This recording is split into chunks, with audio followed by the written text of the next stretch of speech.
secretly sublet my room and kept the rent. So I walked in with the landlord and had her evicted. My name is Ezra Blake, and at 26, I thought I had finally found the perfect living situation in New York City. After 2 years of cramped studio apartments and nightmare roommates, I was thriving in a beautiful 2-bedroom apartment in Brooklyn with my best friend from college, Jessica Martinez. We had been inseparable since freshman year, sharing everything from late-night study sessions to relationship drama to career victories. When she suggested we move in together, it felt like the natural next step in our friendship. But sometimes the people closest to you are the ones who hurt you most deeply. Before I tell you how my best friend's greed and betrayal nearly destroyed my life, let me know where you're watching from, and subscribe to hear more stories about friendships that turn toxic and revenge that follows. Growing up as the daughter of immigrants, I learned early that nothing comes easy. My parents, who moved to America from Taiwan when I was 5, worked multiple jobs to give me opportunities they never had. Dad drove a taxi while attending night school to become an accountant. Mom cleaned offices during the day and took in sewing at night. Their sacrifices taught me the value of hard work and financial responsibility. By the time I graduated college with a degree in marketing, I had already secured an entry-level position at a boutique advertising agency in Manhattan. The salary wasn't huge, but it was enough to split a decent apartment with Jessica, who had landed a job at a fashion PR firm. We were both driven, ambitious young women ready to conquer the city together. The apartment we found was a dream, a spacious 2-bedroom in Park Slope with original hardwood floors, high ceilings, and a charming brick wall in the living room. The rent was $3,200 per month, which meant $1,600 each plus utilities. It was a stretch for both our budgets, but we agreed it was worth it for the location and the space. Jessica had always been the more social one between us. While I preferred quiet nights in, she thrived on networking events, gallery openings, and dinner parties. She was gorgeous in that effortless way that made people gravitate toward her long dark hair, perfect olive skin, and a smile that could light up any room. I was more of the studious type, focused on building my career and saving money for the future. For the first 6 months, everything was perfect. We had established routines that worked well together. I would cook elaborate dinners on weekends, and she would plan fun outings to explore the city. We split expenses fairly, decorated the apartment together, and even started a joint savings account for vacation funds. I thought we had found the ideal balance of friendship and practical living. The first sign something was wrong came in October, almost exactly a year after we had moved in together. I noticed Jessica seemed stressed about money, constantly checking her phone for banking notifications and grimacing at her statements. When I asked if everything was okay, she brushed me off with vague explanations about cash flow issues and waiting for invoices to be paid. I offered to help, suggesting she could pay her share of rent a few days late if needed, or that I could cover groceries for a week or 2. She seemed grateful for the offer, but insisted she would figure it out. I respected her independence and didn't push further. Looking back, I realized this was the beginning of her web of lies. In November, Jessica's behavior became increasingly strange. She started asking detailed questions about my work schedule, when I would be traveling for client meetings, and what time I usually got home. At first, I thought she was just being a considerate roommate, maybe planning surprise dinners or wanting to coordinate our schedules better. "Are you sure you'll be in Chicago the entire week?" she asked when I mentioned an upcoming business trip. "Like, you won't be coming back Wednesday night instead of Thursday?" I assured her I would be gone from Monday morning until Thursday evening, wondering why she seemed so interested in the specifics. She smiled and said she was just making sure she didn't plan anything noisy while I was trying to work from home. The Chicago trip was successful. I landed a major account that would significantly boost my commission. I was excited to share the news with Jessica, but when I called her from the airport, she seemed distracted and kept the conversation short. She mentioned something about being at a work event and said we'd catch up properly when I got home. I arrived at our apartment Thursday evening around 8 p.m., exhausted but happy. As I fumbled with my keys at the front door, I heard voices from inside Jessica's voice, and at least 2 others I didn't recognize. I assumed she was having friends over, which was perfectly normal. But when I opened the door, the scene that greeted me was far from normal. The living room was completely rearranged, with unfamiliar furniture and decorations. A young man I'd never seen before was lounging on a couch that definitely wasn't ours, eating takeout from containers scattered across a coffee table that had replaced our vintage wooden one. "Ezra!" Jessica's voice cracked as she appeared from the kit Blake, her face flushed with what I now realize was panic. "You're back early." "I'm back exactly when I said I would be," I replied slowly, setting down my suitcase and looking around in confusion. "What's going on here? Whose stuff is this?" The young man on the couch looked between Jessica and me with obvious discomfort. He was probably in his early 20s, wearing expensive-looking clothes and holding car keys for what appeared to be a luxury vehicle. "Oh, this is my cousin," Jessica said quickly, the lie evident in her voice. "He's staying with us for a few days while he looks for a place." I studied the scene more carefully. The furniture wasn't just different, it was higher quality than anything Jessica and I could afford. The coffee table was real marble, the couch was genuine leather, and there were expensive-looking art pieces on the walls that I'd never seen before. "I'm sorry," I said, addressing the young man directly. "I don't think we've met. I'm Ezra, Jessica's roommate." He looked genuinely confused. "Roommate? But Jess said she lived here alone." The silence that followed was deafening. Jessica's face went white, and I felt something cold settle in my stomach. I looked at her, waiting for an explanation, but she just stood there opening and closing her mouth like a fish out of water. "I think there's been some misunderstanding," I said carefully. "This is my apartment too. I pay half the rent." The young man, who I later learned was named Brandon and was definitely not Jessica's cousin, looked increasingly uncomfortable. "Look, I don't want to get involved in whatever this is. Jess, maybe I should go." "No, wait," Jessica said quickly, her voice taking on a desperate edge. "Ezra, can we talk privately?" I followed her into the kit Blake, my mind racing. Nothing made sense. The expensive furniture, the stranger who thought Jessica lived alone, the obvious lies. It was like I had walked into someone else's life. "Jessica, what the hell is going on?" I whispered harshly. She took a deep breath, and I could see her calculating what to say. "Okay, look, I can explain everything. Brandon is this guy I've been seeing, and he's wealthy. Like, really wealthy. I didn't want him to know I had a roommate because I thought it would make me seem less independent." I stared at her. "So you pretended I don't exist? Just when he's here, and only for a few weeks. I thought you wouldn't mind since you're traveling so much for work lately." "Where is all our furniture?" I asked, looking around at Kit Blake, which also had several items I didn't recognize. Jessica's face flushed deeper.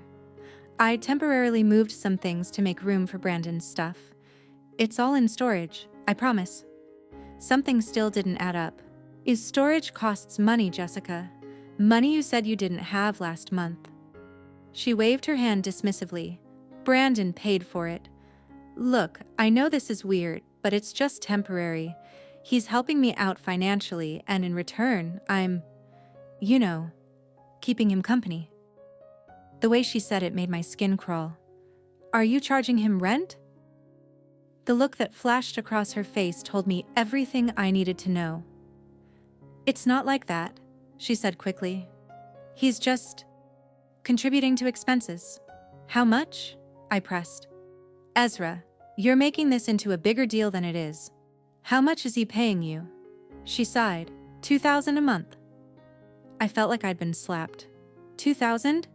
Jessica, our rent is only $3,200 total. You're charging him more than either of us pays. He can afford it, she said defensively. And he's using the space, so why shouldn't he contribute? Because it's not just your space to rent out, I exploded, trying to keep my voice down. This is our apartment. My name is on the lease too. You can't just sublet rooms without my permission. I'm not subletting, she insisted. He's my boyfriend. Couples live together all the time. Couples who both pay rent and whose names are both on the lease, I shot back. This is illegal, Jessica, and more importantly, it's a complete betrayal of our friendship. Before she could respond, Brandon called from the living room. Hey, Jess, I'm going to head out. This is obviously not a good time. We heard him gathering his things, and within minutes, the front door closed behind him. Jessica slumped against the Kit Blake counter, looking defeated. Great, she said. Now you've ruined everything. I've ruined everything? I couldn't believe what I was hearing. Jessica, you've been lying to me for weeks. You've been lying to him too, apparently. And you've been charging someone rent to live in an apartment that's half mine without even asking me. I was going to tell you, she said weakly. When? After you'd collected enough money to pay off your debts? She looked up sharply. How did you know about my debts? The admission slipped out before she could stop it. I felt another piece of the puzzle click into place. What debts, Jessica? For the next hour, the truth slowly emerged. Jessica had been living far beyond her means for months, using credit cards to maintain the lifestyle she wanted to project. Designer clothes, expensive dinners, weekend trips to the Hamptons, all funded by plastic.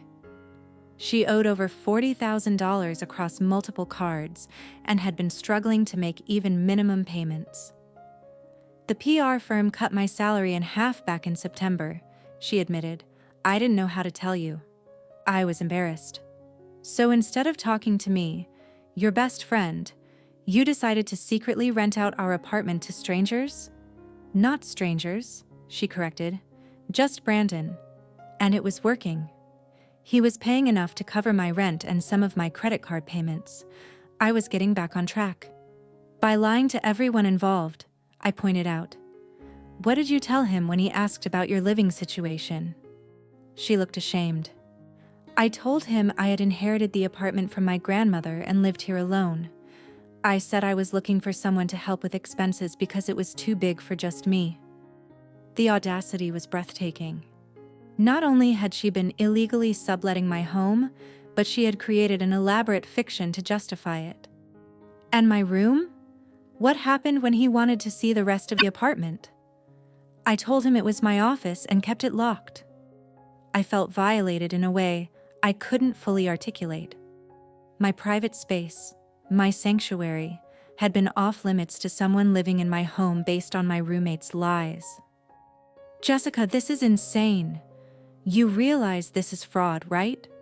You're taking money under false pretenses. I'm providing him with a place to stay, she argued. It's not fraud.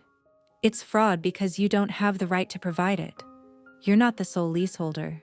You can't legally sublet without my permission and without informing our landlord. That seemed to hit home. Jessica's face went pale. You're not going to tell Mr. Rodriguez, are you? Mr. Rodriguez was our landlord, a kind older man who had been flexible with us when we first moved in, even though our credit wasn't perfect. He had trusted us with his property, and Jessica had been violating that trust for months. I don't know what I'm going to do yet, I said honestly. I need time to process all of this. Over the next few days, I did some investigating. I reached out to our neighbors discreetly and learned that Jessica's deception had been going on for much longer than she had admitted.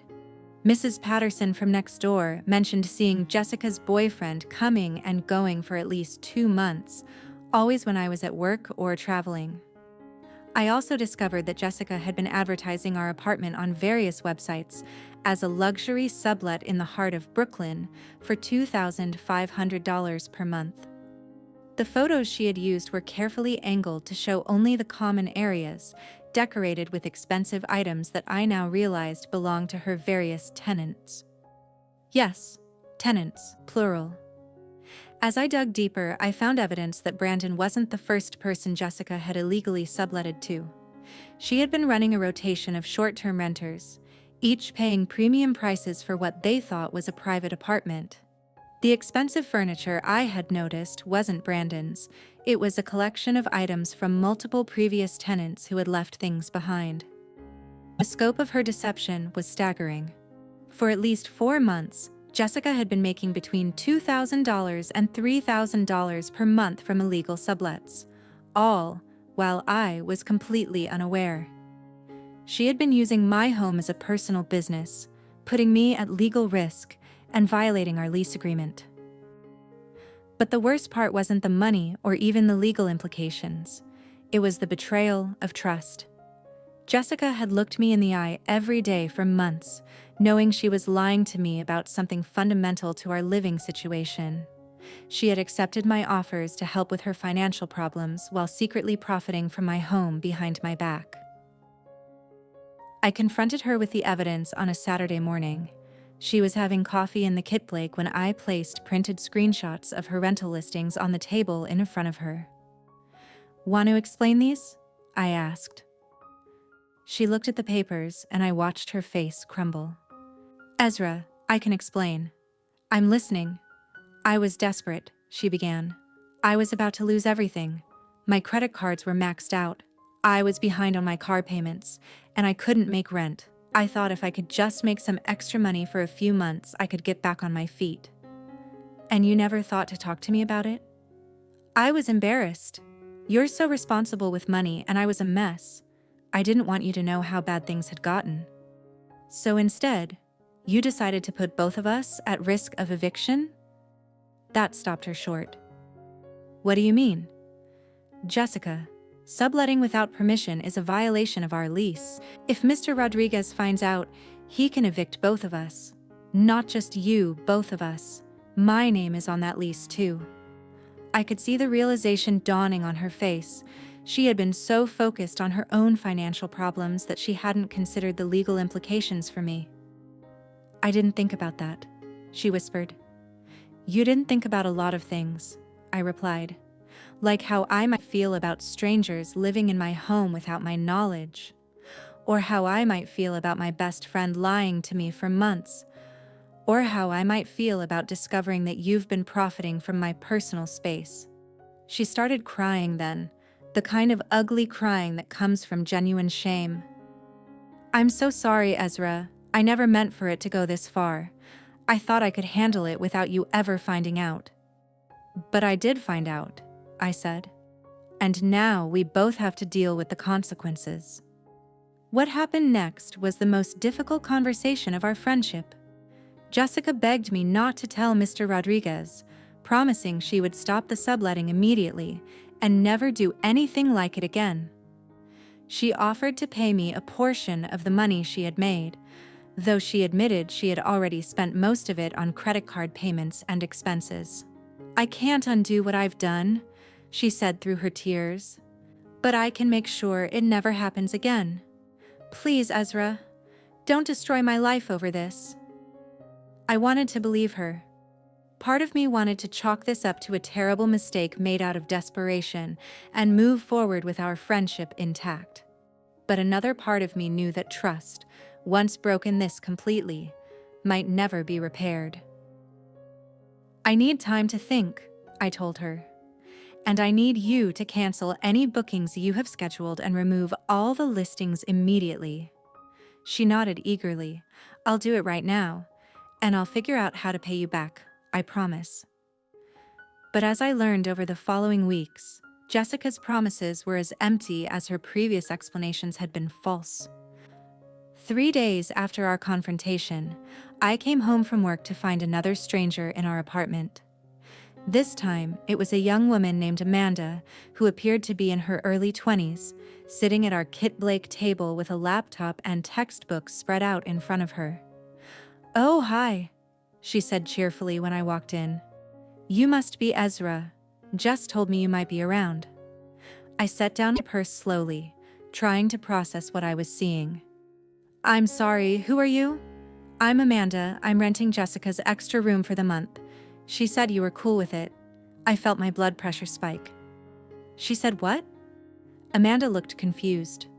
"She said you were her roommate and that you were fine with her renting out her room while she stayed at her boyfriend's place. Is that not right?" "Where is Jessica?" I asked, my voice carefully controlled. "She said she'd be back later tonight. She's staying at her boyfriend's apartment across town." The audacity was breathtaking.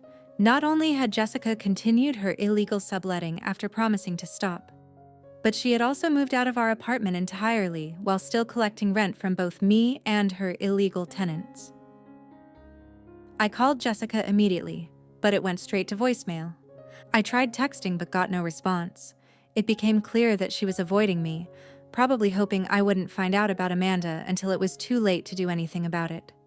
Amanda, meanwhile, was starting to realize she had walked into a complicated situation. "Is everything okay?" she asked. "Because I already paid Jessica for the month, and I really need a place to stay." I felt terrible for Amanda, who was clearly an innocent victim in Jessica's scheme, but I also couldn't allow the illegal subletting to continue. "I'm sorry," I said, "but Jessica doesn't have the right to rent out rooms in this apartment. She's not the sole leaseholder, and she doesn't have permission from our landlord." Amanda's face fell. "So I'm not allowed to stay here?" "I'm afraid not. Jessica has been operating illegally, and I can't allow it to continue." What followed was one of the most difficult conversations I've ever had. Amanda was a graduate student who had been scammed by Jessica and was now out both her money and her housing. She had paid $2,200 for what she thought was a month-long sublet, and she had already given up her previous living situation. I helped Amanda find a nearby hotel for the night and gave her Jessica's contact information so she could demand a refund. I also advised her to report the incident to the police if Jessica refused to return her money. That night, I sat in our apartment alone, surrounded by the evidence of Jessica's deception. The expensive furniture that belonged to previous tenants, the personal items left behind by people who had been paying to live in my home without my knowledge, the rental listings that were still active despite her promises to remove them. I realized I had been living with a stranger for months. The Jessica I thought I knew, my best friend, my trusted roommate, the person I had shared my dreams and fears with, didn't exist. The real Jessica was someone who could lie to my face daily, put me at legal risk, and exploit vulnerable people like Amanda for her own financial gain. That's when I made the decision that would change everything. The next morning, I called Mr. Rodriguez and asked if I could meet with him to discuss an urgent matter regarding our lease. He agreed to meet me at his office that afternoon. Mr. Rodriguez was a kind man in his 60s who owned several rental properties in the neighborhood.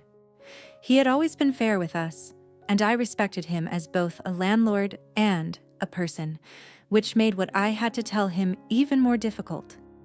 "I need to inform you about a serious violation of our lease agreement," I began, and then laid out everything I had discovered about Jessica's illegal subletting operation. Mr. Rodriguez listened quietly, his expression growing more serious with each detail. When I finished, he sat back in his chair and sighed heavily. "This is very serious, Ezra," he said. "Subletting without permission is grounds for immediate eviction, and running what sounds like a short-term rental business, that's a completely different level of violation." "I know," I said. "I'm not trying to get us evicted, but I needed you to know what was happening.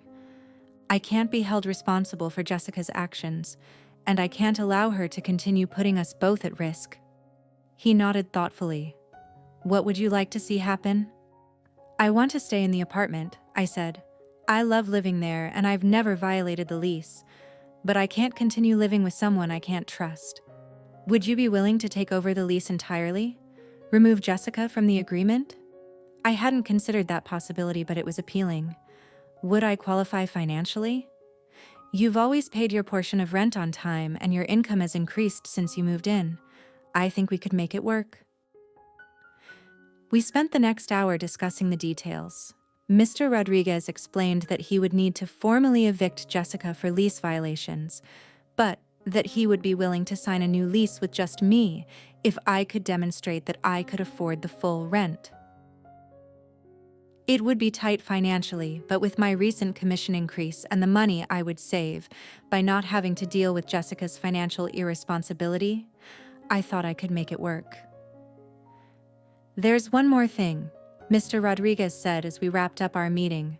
"I'll need to inspect the apartment to document any damage and remove any unauthorized furniture or belongings."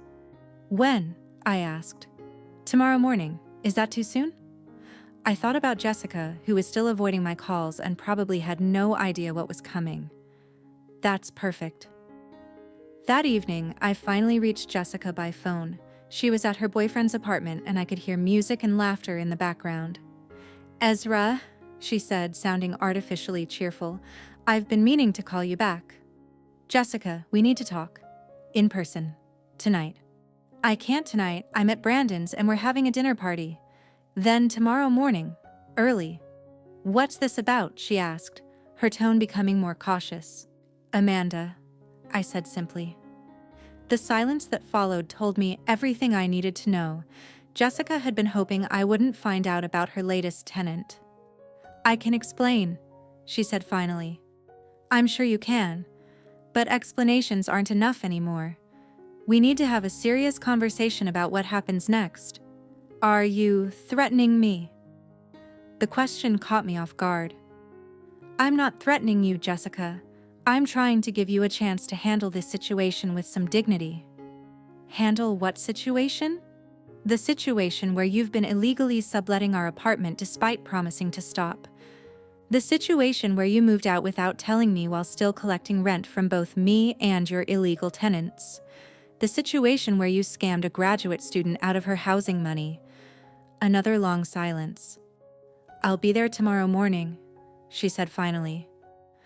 But Jessica didn't show up the next morning.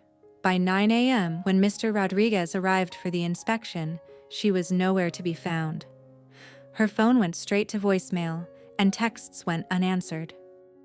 "I'm sorry," I told Mr. Rodriguez. "I really thought she would be here."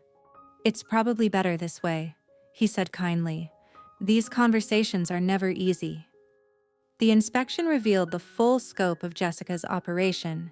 Hidden in her bedroom closet were detailed records of her rental income, copies of fake leases she had created, and personal belongings left behind by previous tenants. She had been running a sophisticated operation, complete with fake references and fabricated background stories. Mr. Rodriguez photographed everything, including the expensive furniture that didn't belong to either of us, and the evidence of multiple people having lived in the apartment recently. The documentation would be crucial for the eviction proceedings. "I've seen a lot in my 30 years as a landlord," he said as we finished up. "But this level of deception is unusual. Your friend has been running a business out of my property without permission, using fake documents, and putting both of you at legal risk." 3 days later, Jessica finally returned to the apartment. I was working from home when I heard her key in the lock. She looked terrible, like she hadn't slept in days, and she was carrying a large suitcase. "We need to talk," she said immediately. "Yes, we do." She sat down on the couch, and I could see her hands shaking. "I know you're angry, and you have every right to be, but before you say anything, I need you to know that I'm pregnant." I stared at her. "What?" "I'm pregnant," she repeated. "With Brandon's baby. That's why I've been staying at his place. We're trying to figure out what to do." I felt like I was drowning in revelations. "How long have you known?" "About 2 weeks. I've been scared to tell anyone." "And that's supposed to excuse everything you've done?" "No," she said quickly. "I'm not using it as an excuse. I'm just trying to explain why I've been so scattered lately. I'm scared, Ezra. I don't know what I'm going to do." Despite everything she had put me through, I felt a moment of sympathy for her. Being pregnant and unmarried at 26, with massive debt and no stable income, had to be terrifying. But then I remembered Amanda, crying in our Kit Blake about losing her housing money. I remembered the months of lies, the illegal subletting, the complete violation of trust. Pregnancy didn't excuse any of that. Jessica, I said carefully, I need to tell you something. Mr. Rodriguez knows about the subletting. Her face went white. What do you mean? I mean, I told him everything about the illegal rentals, about the fake leases, about the money you've been collecting. He's starting eviction proceedings. You told him? She whispered. I had to. You weren't going to stop, and I couldn't let you keep putting us both at risk. But I'm pregnant, she said again, as if that changed the legal reality. I know, and I'm sorry about the timing, but Jessica, you've been committing fraud. You've been running an illegal business out of our apartment. You've been lying to me, to your tenants, and to our landlord for months. She started crying then, the same ugly crying from our previous confrontation. I don't have anywhere else to go. What about Brandon? What about your parents? Brandon doesn't know I'm pregnant yet. And my parents, they'll disown me if they find out I'm pregnant and unmarried. Jessica came from a very traditional Mexican family, and I knew her parents had strict expectations about marriage and family. But that didn't excuse what she had done. I'm sorry, I said, and I meant it. But you should have thought about these consequences before you started lying and stealing. I wasn't stealing, she protested weakly. You were charging people rent to live in an apartment you didn't have the right to sublet. You were keeping money that belonged to me as much as to you. You were defrauding everyone involved. What would you call it? She didn't answer. The eviction notice arrived 3 days later. Jessica had 7 days to vacate the premises, and the lease would be terminated due to material violations. Mr. Rodriguez had also included a demand for payment of additional rent and fees related to the unauthorized subletting. Jessica spent those 7 days frantically trying to find somewhere to go. She reached out to friends, family members, and even some of her previous rental clients, but no one was willing or able to help her on such short notice. On the last day, she came to me one final time. Ezra, please, she said. I know I messed up terribly. I know I betrayed your trust and put you at risk. But I'm begging you. Can you help me figure out a way to stay? I looked at her, sitting on the couch where so many of her illegal tenants had sat, surrounded by the expensive furniture that belonged to strangers. And I felt nothing but sadness, not for her situation, but for the friendship we had lost. Jessica, I said, even if I could help you, I wouldn't. You've shown me who you really are, and it's not someone I can trust or live with. People make mistakes, she said desperately. This wasn't a mistake. This was months of calculated deception. You looked me in the eye every day knowing you were lying to me. You took advantage of vulnerable people like Amanda. You put my housing at risk. You stole from me. I never stole from you. You profited from my home without my permission. You used my personal space as a business. You collected rent money that, legally, half of it belonged to me. What else would you call it? She didn't have an answer. The day Jessica moved out was surreal. She had so few belongings that everything fit in her car in just 2 trips. Most of the furniture in the apartment belonged to her former tenants, and Mr. Rodriguez had arranged for it to be removed and donated to charity. I'll pay you back, she said as she loaded the last of her boxes into her car. The money I made from the rentals, I'll pay you your share. Don't worry about it, I said, and I meant it. The money wasn't worth prolonging any connection to her. I'm sorry, Ezra. I really am. I believed she was sorry she had been caught. Sorry she was facing consequences. Sorry her life had become so complicated. But I didn't think she was sorry for what she had done to me. I hope things work out for you, I said. And I meant that too. After she left, I stood in the empty apartment and felt something I hadn't expected. Relief. The space felt clean again, free of the tension and deception that had filled it for months. For the first time in a long time, I felt like I was truly home. Over the following weeks, I learned more about the aftermath of Jessica's deception. Amanda had filed a police report and was pursuing legal action to recover her money. 2 other former tenants had come forward with similar stories, and Jessica was facing potential fraud charges. Brandon, her wealthy boyfriend, had apparently ended their relationship when he learned about her illegal subletting operation. He felt betrayed and used, much like I had. Jessica had been living in a fantasy world, supported by lies and other people's money, and it had finally collapsed around her. I also learned that Jessica had been lying about her pregnancy. According to one of our mutual friends, she had made up the story in a desperate attempt to gain sympathy and avoid consequences. The revelation didn't surprise me by that point. I had realized that Jessica was capable of lying about anything if she thought it would benefit her. As for me, taking over the lease entirely was challenging but manageable. I had to budget more carefully and take on some freelance work to cover the full rent, but I was able to make it work. More importantly, I was able to rebuild my sense of security and trust in my own home. I redecorated the apartment entirely, replacing the furniture that had been left behind by Jessica's tenants with pieces that reflected my own taste and style. I painted the walls, rearranged the rooms, and created a space that felt authentically mine. The hardest part wasn't the financial adjustment, it was losing what I had thought was my closest friendship. Jessica and I had shared so much history, so many important moments. Learning that she had been lying to me for months, that she had been willing to put my housing at risk for her own financial gain, that she had been running a fraudulent business out of our shared home, it changed how I viewed not just her, but also my own judgment. I had trusted her completely, and she had betrayed that trust in the most fundamental way possible. It made me question other relationships, other friendships. If I could be so wrong about someone I had known for years, how could I trust my instincts about anyone else? But over time, I realized that Jessica's betrayal said more about her character than about my judgment.